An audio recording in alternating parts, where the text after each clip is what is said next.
Okay, so in video 1 we covered what the basics are of cross multiplication.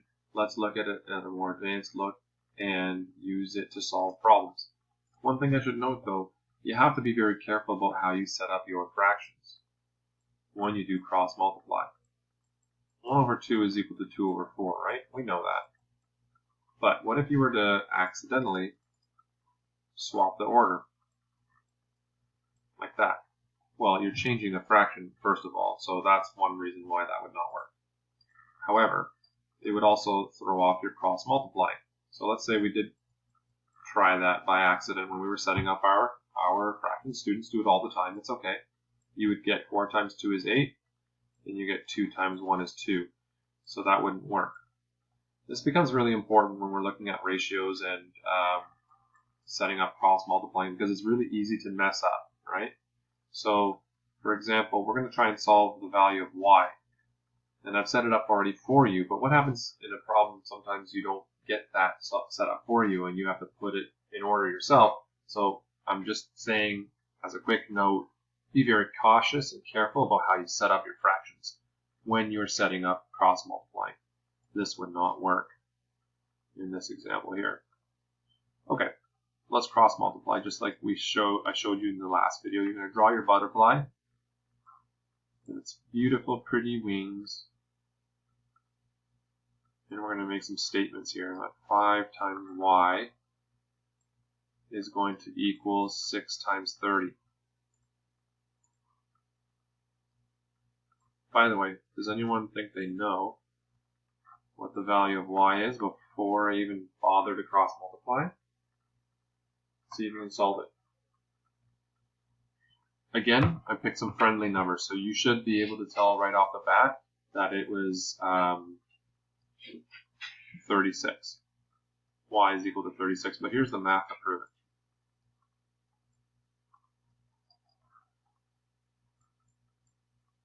So 5y is equal to 180. Divide both sides by 5. That cancels each other out. Y is therefore equal to 36. And we've cross multiplied. There you go. So now let's go back and look at our ratio problem. Polygon and calculator are friends who competed in a math contest. Cal won first, Poly won second. They both won prize money in a ratio of 5 to 3. Cal's share of the prize was $60. How much did Poly win? So step 1. You always have to ask yourself in these types of problems, am I looking at a part-to-part or a part-to-whole ratio? Because that's going to help you set up your fractions, because otherwise you can easily make a mistake. So because we're sort of like, they give us this ratio of 5 to 3, and you have to ask yourself, what is that ratio comparing? Cal's share to Poly's share. So Cal to Poly. If we're comparing Cal's ratio to money to Poly's ratio of the money, this is in fact a part-to-part because we're not actually discussing how much the total prize money is. We're just looking at how much each, like what equal cut or what cut they get from that share. Not an equal cut because it's 5 to 3. Cal's getting more, presumably because Cal got first place in the tournament. So actually it's not a part-to-whole, it's a part-to-part. So now that we know it's part-to-part, this is actually going to help us set up our cross multiplication to solve this problem. So 5 over 3. And then on the side here, I always encourage students when they're first setting up with this, because it's so easy to make this mistake, I encourage students to indicate somewhere on their page that it is part-to-part and what those parts are. Cal's ratio to Poly's ratio. You can use like one letter or really small letters, whatever you want to try to indicate it. This really helps you make sure that you don't make a mistake. Okay, so the other given information in the problem, this was the first important piece of information. The second important information is that Cal's share was $60. So what you have to do is figure out where am I going to write Cal's number. Should I write Cal's share of the prize of $60 on the top of the fraction or the bottom. This might seem really obvious because I've set it up for you, but trust me, when you're dealing with a problem on your own and you don't have it in front of you already provided, you can easily make a mistake. But if you follow my strategy and my steps here, and you write cal there, you'll never make a mistake. The unknown value, let's call it y. And then we're going to cross multiply. And that's it. The number one area where students make a mistake, I would say, is not knowing how to set up this original ratio or original cross multiplication setup. And that's where the problems start to occur. So use red here. Green and red. Butterfly wings. So 180, and then we have 5y, and the two will equal. Okay, so let's look at that. 180 is equal to 5y. Divide both sides by 5. Y is therefore equal to, you know what, because this is involving larger numbers that I'm used to dealing with, I'm actually going to use the calculator. 36. So $36. So now you have to ask yourself, where does that fit in? That fits in over here, obviously. But where does that fit into our original problem? How much did Polly win? Polly won. Therefore, Polly won $36. Now, before you move on to the next question and you rush on to the next one, just ask yourself, does that make sense in the context of the question? I wish students did this more often. Just pause for a quick second and just say, does that make sense? Let's just do a quick mental look at this. We know Cal won first, and he won almost double what Polly won, because 5 is almost double 3. And $36 compared to 60, yeah, that's almost double. Yeah, okay, that makes sense. Sometimes students make a quick calculation error. Let's say they get 103 because they hit something wrong on their calculator. They write down 103, they move on. That doesn't make sense. Polly has to make less money than Cal, so how could it be 103? 36 seems to make sense for me. You can even go back and use other ways to verify this. Just use your knowledge of equivalent ratios, or fractions, to solve this. Watch what I do here. Another way to verify. 3 to get to 36, we have to multiply by 12. Whatever you do to the top, you have to do the bottom. Is 5 times 12 60? In fact, yes it is. That's my verification. That's my check. Students who do well in this unit, take that extra 10 seconds to do a quick check. Let's look at another problem. Oscar and Lathe started a math team called the Algebros. They competed and won 3 out of every 4 competitions that they attended. The team played a total of 56 games. Oh, I should say games, not games. How many games did the team lose? Oh, that's not going to let me fix it, is it? Here we go. No, it's not going to work. Wow. Alright, there we go. The team played a total of 56 games. How many games did the team lose? In other words, how many teams did they... We know how many games they won, but how many did they lose? Let's have a look here. What's important information? That they won 3 out of every 4 competitions. They played a total of 56 games. Oh, and that they have a sweet name called the Algebros. I really like that.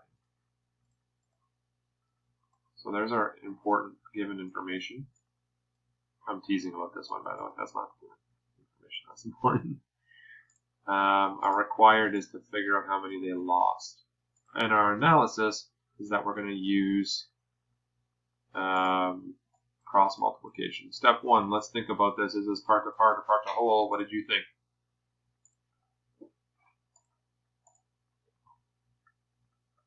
Three out of every 4 competitions were won. 3 of every 4 they won. and they played a total of 56 games. Okay, so there's that word right there. Total should give you a clue that it is in fact a part to whole ratio, because now we're looking at all the games. Out of all the games, out of the total number of 56 games, how many did they win? So that's a part to whole ratio. So up at the top, like I taught you before, write somewhere part to whole, just to remind yourself. And also, like on a math test, for example, I might give students half a mark, even if they get the question completely wrong, if they can indicate what type of ratio it was, part to whole. They win 3 out of every 4. So 3 out of every 4 are 1. So these are 1 games or wins, and these are total games. If you wanted, you could also do it this way. 1 out of every 4 loss to total ratio. But since the answer is asking for total number of losses, that might actually be an easier way. But let's first figure out just how many they won, and then we'll subtract. That's probably easier. So they won 3 out of every 4 games. They lost 1, which means they lost 1 out of every 4. And they had a total of 56 games. So would you write 56 in the top here or the bottom? I hope you said bottom, because it's total. And let's do some math.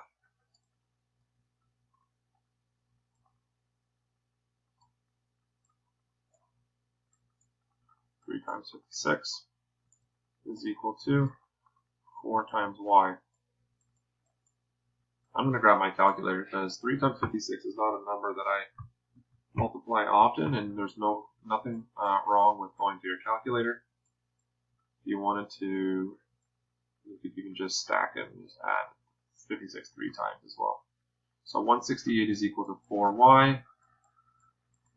Divide that side by 4, divide that side by 4, cancels it out.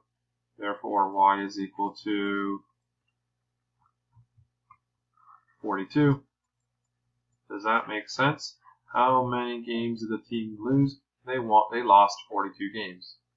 Wait, that doesn't make sense, because they told me that they won 3 out of every 4. That doesn't make sense. See how easy it is to make that mistake if you don't go back and check? In fact, that means that they won 42, right? Because we are setting up that's how we set up our ratio to compare wins. So if they won 42 games out of a total 56, therefore they would have had to do a loss. How many losses? We'll set it up like this. 56 minus 42 is 14. So they would have lost 14 games.